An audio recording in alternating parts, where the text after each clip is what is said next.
24 घंटे चैनल आज आप सभी को मुंशी प्रेमचंद की कहानी अनाथ लड़की सुनाने जा रहा है। सुने। सेठ पुरुषोत्तम दास पूना की सरस्वती पाठशाला का मुआयना करने के बाद बाहर निकले तो एक लड़की ने दौड़कर उनका दामन पकड़ लिया। सेठ जी रुक गए और मोहब्बत से उसकी तरफ देखकर पूछा, क्या नाम है? लड़की ने जवाब दिया, रोहिणी। सेठ जी ने उसे गोद में उठा लिया और बोले, तुम्हें कुछ इनाम मिला? लड़की ने उनकी तरफ बच्चों जैसी गंभीरता से देखकर कहा, तुम चले जाते हो, मुझे रोना आता है, मुझे भी साथ लेते चलो। सेठ जी ने हंसकर कहा, मुझे बड़ी दूर जाना है, तुम कैसे चलोगी? रोहिणी ने प्यार से उनकी गर्दन में हाथ डाल दिए और बोली, जहाँ तुम जाओगे वहीं मैं भी चलूंगी, मैं तुम्हारी बेटी होंगी। मदरसे की अफसर ने आगे बढ़कर कहा, उसका बाप साल भर हो गए नहीं रहा, माँ कपड़े सीती है, बड़ी मुश्किल से गुजर होता है। सेठ जी के स्वभाव में करुणा बहुत थी। यह सुनकर उनकी आंखें भर आई। उस भोली प्रार्थना में वह दर्द था जो पत्थर से दिल को पिघला सकता है। बेकसी और यतीमी को इससे ज्यादा दर्दनाक ढंग से जाहिर करना नामुमकिन था। उन्होंने सोचा, इस नन्ही से दिल में ना जाने क्या अरमान होंगे और लड़कियां अपने खिलौने दिखाकर कहती होगी, यह मेरे पापा ने दिया है। वह अपने बाप के साथ मदरसे आती होगी, उसके साथ मेलों में जाती होगी और उनकी दिलचस्पियों का जिक्र करती होगी। यह सब बातें सुन सुनकर इस भोली लड़की को भी ख्वाहिश होती होगी कि मेरे बाप होते। माँ की मोहब्बत में गहराई और आत्मिकता तो होती है जिसे बच्चे समझ नहीं सकते। बाप की मोहब्बत में खुशी और चाव होता है जिसे बच्चे खूब समझते हैं। सेठ जी ने रोहिणी को प्यार से गले लगा लिया और बोले, अच्छा मैं तुम्हें अपनी बेटी बनाऊंगा, लेकिन खूब जी लगाकर पढ़ना। अब छुट्टी का वक्त आ गया है, मेरे साथ आओ, तुम्हारे घर पहुंचा दूं। यह कहकर उन्होंने रोहिणी को अपनी मोटर कार में बिठा लिया। रोहिणी ने बड़े इत्मीनान और गर्व से अपनी सहेलियों की तरफ देखा। उसकी बड़ी बड़ी आंखें खुशी से चमक रही थी और चेहरा चांदनी रात की तरह खिला हुआ था। सेठ जी ने रोहिणी को बाजार की खूब सैर कराई और कुछ उसकी पसंद से, कुछ अपनी पसंद से बहुत सी चीजें खरीदी। यहाँ तक कि रोहिणी बातें करते करते कुछ थक सी गई और खामोश हो गई। उसने इतनी चीजें देखी और इतनी बातें सुनी कि उसका जी भर गया। शाम होते होते रोहिणी के घर पहुँचे और मोटर कार से उतरकर रोहिणी को अब कुछ आराम मिला। दरवाजा बंद था। उसकी माँ किसी ग्राहक के घर कपड़े देने गई थी। रोहिणी ने अपने तोहफों को उलटना पलटना शुरू किया। खूबसूरत रबड़ के खिलौने, चीनी की गुड़िया जरा दबने से चू चू करने लगती और रोहिणी यह प्यारा संगीत सुनकर फूली न समाती थी। रेशमी कपड़े और रंग बिरंगे साड़ियाँ की कई बंडल थे। मखमली बूटे की गुलकारियों ने उसे खूब लुभाया था। उसे उन चीजों के पाने की जितनी खुशी थी, उससे ज्यादा उन्हें अपनी सहेलियों के दिखाने की बेचैनी थी। सुंदरी के जूते अच्छे सही, लेकिन उसमें ऐसी फूल कहाँ है? ऐसी गुड़िया उसने कभी देखी भी ना होगी। इन ख्यालों से उसके दिल में उमंग भर आई और वह अपनी मोहनी आवाज में एक गीत गाने लगी। सेठ जी दरवाजे पर खड़े इन पवित्र दृश्य का हार्दिक आनंद उठा रहे थे।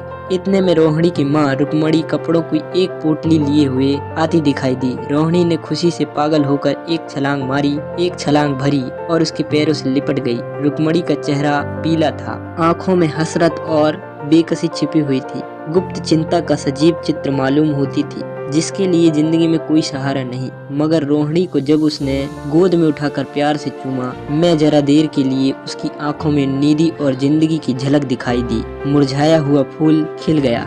बोली, आज तू इतनी देर तक कहाँ रही? मैं तुझे ढूंढने पाठशाला गई थी। रोहिणी ने हुमक कर कहा, मैं मोटर कार पर बैठकर बाजार गई थी, वहाँ से बहुत अच्छी अच्छी चीजें लाई हूँ। वह देखो कौन खड़ा है। माँ ने सेठ जी की तरफ ताका और लजाकर सिर झुका लिया। बरामदे में पहुंचते ही रोहिणी माँ की गोद से उतरकर सेठ जी के पास गई और अपनी माँ को यकीन दिलाने के लिए भोलेपन से बोली, क्यों, तुम मेरे पापा हो ना? सेठ जी ने उसे प्यार करके कहा, हाँ, तुम मेरी प्यारी बिटिया हो। रोहिणी ने उनसे मुंह की तरफ याचना भरी आंखों से देखकर कहा, अब तुम रोज यहीं रहा करोगे? सेठ जी ने उसके बाल सुलझाकर जवाब दिया, मैं यहाँ रहूंगा तो काम कौन करेगा? मैं कभी कभी तुम्हें देखने आया करूंगा, लेकिन वहाँ से तुम्हारे लिए अच्छी अच्छी चीजें भेजूंगा।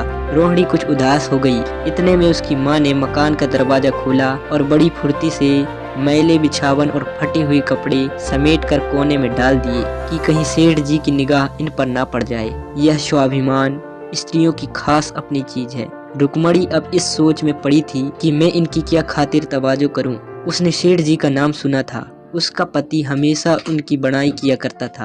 वह उनकी दया और उदारता की चर्चाएं अनेकों बार सुन चुकी थी। वह उन्हें अपने मन का देवता समझा करती थी। उसे क्या उम्मीद थी कि कभी उसका घर भी उनके कदमों से रोशन होगा, लेकिन आज जब वह शुभ दिन संयोग से आया तो वह इस काबिल भी नहीं कि उन्हें बैठने के लिए एक मोढ़ा दे सके।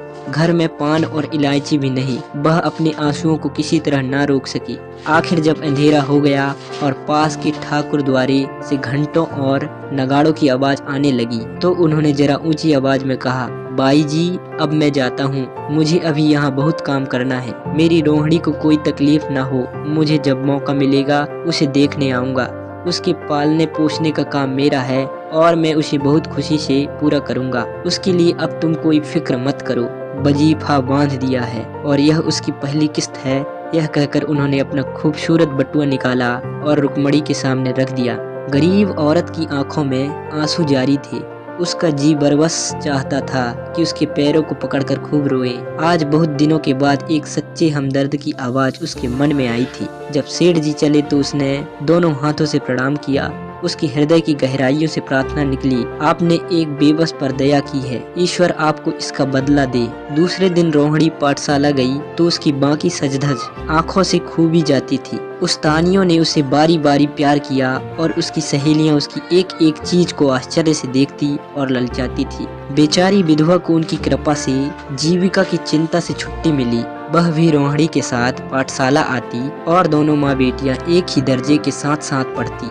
लेकिन रोहिणी का नंबर हमेशा माँ से अव्वल रहा। सेठ जी जब पूना की तरफ से निकलते तो रोहिणी को देखने जरूर आते और उनका आगमन उसकी प्रसन्नता और मनोरंजन के लिए महीनों का सामान इकट्ठा कर देते। इसी तरह कई साल गुजर गए और रोहिणी ने जवानी के सुहाने हरे भरे मैदान में पैर रखा, जबकि बचपन की भोली भाली अदाओं में एक खास मतलब और इरादों का दखल हो जाता है। रोहिणी अब आंतरिक और बाह्य सौंदर्य में अपनी पाठशाला की नाक थी। हाव भाव में आकर्षक गंभीरता, बातों में गीत का सा खिंचाव और गीत का सा आत्मिक रस था। कपड़ों में रंगीन सादगी, आंखों में लाज संकोच, विचारों में पवित्रता। जवानी थी मगर घमंड और बनावट और चंचलता से मुक्त। उसमें एक एकाग्रता थी, ऊंचे इरादों से पैदा होती है। उत्कर्ष की मंजिलें वह धीरे धीरे तय करती चली जाती थी। सेठ जी के बड़े बेटे निरुत्तम दास कई साल तक अमेरिका और जर्मनी की यूनिवर्सिटियों खाक छानने के बाद इंजीनियरिंग विभाग में कमाल हासिल करके वापस आए थे। अमेरिका के सबसे प्रतिष्ठित कॉलेज में उन्होंने सम्मान का पद प्राप्त किया था।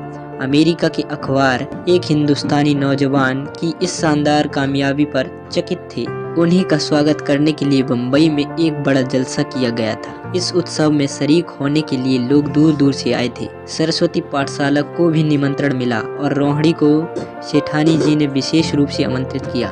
पाठशाला में हफ्तों तैयारियां हुई। रोहिणी को एक दम के लिए भी चैन न था। यह पहला मौका था कि उसने अपने लिए बहुत अच्छे अच्छे कपड़े बनवाए। रंगों के चुनाव में वह मिठास थी, काट छांट में वह फवन जिसमें उसकी सुंदरता चमक उठी। सेठानी कौशल्य देवी उसे लेने के लिए रेलवे स्टेशन पर मौजूद थी। रोहिणी गाड़ी से उतरते ही उनके पैरों की तरफ झुकी, लेकिन उन्होंने उसे छाती से लगा लिया और इस तरह प्यार किया कि जैसे वह उसकी बेटी हो। वह उसे बार बार देखती थी और आंखों से गर्व और प्रेम टपक पड़ता था। इस जलसे के लिए ठीक समुंदर के किनारे एक हरे भरे सुहाने मैदान में एक लंबा चौड़ा शामियाना लगाया गया था। एक तरफ आदमियों का समुद्र उमड़ा हुआ था, दूसरी तरफ समुद्र की लहरें उमड़ रही थी। गोया वह भी इस खुशी में शरीक थी। जब उपस्थित लोगों ने रोहिणी बाई के आने की खबर सुनी तो हजारों आदमी उसे देखने के लिए खड़े हो गए। यही तो वह लड़की है जिसने अब की शास्त्री की परीक्षा पास की है। जरा उसके दर्शन करने चाहिए। अब भी इस देश की स्त्रियों में ऐसे रतन मौजूद है। भोले भाले देश प्रेमियों में इस तरह की बातें होने लगी। शहर के कई प्रतिष्ठित महिलाओं ने आकर रोहिणी को गले लगाया और आपस में उसके सौंदर्य और कपड़ों की चर्चा होने लगी। आखिर मिस्टर पुरुषोत्तम दास तशरीफ लाए। हालांकि वह बड़ा शिष्ट और गंभीर उत्सव था, लेकिन उस वक्त दर्शन की उत्कंठा पागलपन की हद तक जा पहुंची थी। एक भगदड़ सी मच गई। कुर्सियों की कतारें गड़बड़ हो गई। कोई कुर्सी पर खड़ा हुआ, कोई उसके हत्थे पर। कुछ मनचले लोगों ने शामियाने की रस्सियां पकड़ी और उन पर जा लटकी। कई मिनट तक यही तूफान मचा रहा। कहीं कुर्सियां टूटी, कई कुर्सियां उल्टी, कोई किसी के ऊपर गिरा, कोई नीचे। ज्यादा तेज लोगों में धौल धप्पा होने लगा। तब भी इनकी सुहानी आवाजें आने लगी। रोहिणी ने अपनी मंडली के साथ देश प्रेम में डूबा हुआ गीत शुरू किया। सारे उपस्थित लोग बिल्कुल शांत थे और उस समय वह सुरीला राग, उसकी कोमलता और स्वच्छता, उसकी प्रभावशाली मधुरता, उसकी उत्साह भरी वाणी दिलों पर वह नशा पैदा कर रही थी जिससे प्रेम की लहरें उठती है, जो दिल से बुराइयों को मिटाता है और उससे जिंदगी की हमेशा याद रहने वाली यादगारें पैदा हो जाती है। गीत बंद होने पर तारीफ की एक आवाज न आई, वही ताने कानों में अब तक गूंज रही थी। गाने के बाद विभिन्न संस्थानों की तरफ से अभिनंदन पेश हुए और तब नरोत्तम दास लोगों को धन्यवाद देने के लिए खड़े हुए, लेकिन उनके भाषण से लोगों को थोड़ा निराशा हुई। यूं दोस्तों की मंडली में उनकी वक्तृता की आवेगों और प्रवाह की कोई सीमा न थी, लेकिन सार्वजनिक सभा के सामने खड़े होते ही शब्द और विचार दोनों ही उनसे बेवफाई कर जाते थे। उन्होंने बड़ी बड़ी मुश्किल से धन्यवाद के लिए कुछ शब्द कहे और तब अपनी योग्यता की लज्जित स्वीकृति के साथ अपनी जगह पर आ बैठे। कितने ही लोग उनकी योग्यता पर ज्ञानियों की तरह सिर हिलाने लगे। अब जलसा खत्म होने का वक्त आया। वह रेशमी हार जो सरस्वती पाठशाला की ओर से भेजा गया था मेज पर रखा हुआ था। उसे हीरो के गले में कौन डाले? प्रेसिडेंट ने महिलाओं की पंक्ति की ओर नजर दौड़ाई। चुनने वाली आंख रोहिणी पर पड़ी और ठहर गई। उसकी छाती धड़कने लगी, लेकिन उत्सव के सभापति के आदेश का पालन आवश्यक था। वह सिर झुकाए हुए मेज के पास आई और कांपते हाथों से हार को उठा लिया। एक क्षण के लिए दोनों की आंखें मिली और रोहिणी ने नरोत्तम दास के गले में हार डाल दिया। दूसरे दिन सरस्वती पाठशाला के मेहमान विदा हुए, लेकिन कौशल्या देवी ने रोहिणी को न जाने दिया। बोली, अभी तुम्हें देखने से जी नहीं भरा, तुम्हें यहाँ एक हफ्ता रहना होगा। आखिर मैं भी तो तुम्हारी माँ हूँ। एक माँ से इतना प्यार और दूसरी माँ से इतना अलगाव। रोहिणी कुछ जवाब ना दे सकी। यह सारा हफ्ता कौशल्या देवी ने उसकी विदाई की तैयारी में खर्च किया। 7वें दिन उसे विदा करने के लिए स्टेशन तक पहुँच आई। चलते वक्त उससे गले मिली और बहुत कोशिश करने पर भी आंसुओं को ना रोक सकी। नरोत्तम दास भी आए थे। उनका चेहरा उदास था। कौशल्या ने उसकी तरफ सहानुभूतिपूर्ण आंखों से देखकर कहा, मुझे यह तो ख्याल ही ना रहा, रोहिणी क्या यहाँ से पूना तक अकेली जाएगी? क्या हर्ज है? तुम ही चले जाओ, शाम की गाड़ी से लौट आना। नरोत्तम दास के चेहरे पर खुशी की लहर दौड़ गई, जो इन शब्दों में न छिप सकी। अच्छा, मैं ही चला जाऊंगा। वह इस फिक्र में थे कि देखें विदाई की बातचीत का मौका भी मिलता है या नहीं। अब वह खूब जी भरकर अपना दर्द दिल सुनाएंगे और मुमकिन हुआ तो उस लाज संकोच को जो उदासीनता के पर्दे में छिपी हुई है मिटा देंगे। रुक्मणी को अब रोहिणी की शादी की फिक्र पैदा हुई। पड़ोस की औरतों में इसकी चर्चा होने लगी। लड़की इतनी सयानी हो गई है, अब क्या बुढ़ापे में ब्याह होगा? कई जगह से बात आई। उसमें कुछ बड़े प्रतिष्ठित घराने थे, लेकिन जब रुक्मणी उन पैमानों को सेठ जी के पास भेजती तो वे यही जवाब देते कि मैं खुद फिक्र में हूँ। रुक्मणी को उनकी यह टाल मटोल बुरी मालूम होती थी। रोहिणी को बम्बई से लौटे महीना भर हो गया था। एक दिन वह पाठशाला से लौटी तो उसे अम्मा की चारपाई पर एक खत पड़ा हुआ मिला। रोहिणी पढ़ने लगी। लिखा था, बहन, जब से मैंने तुम्हारी लड़की को बम्बई में देखा है मैं उस पर रीझ गई हूँ। अब उसके बगैर मुझे चैन नहीं है। क्या मेरा ऐसा भाग्य होगा कि वह मेरी बहू बन सके?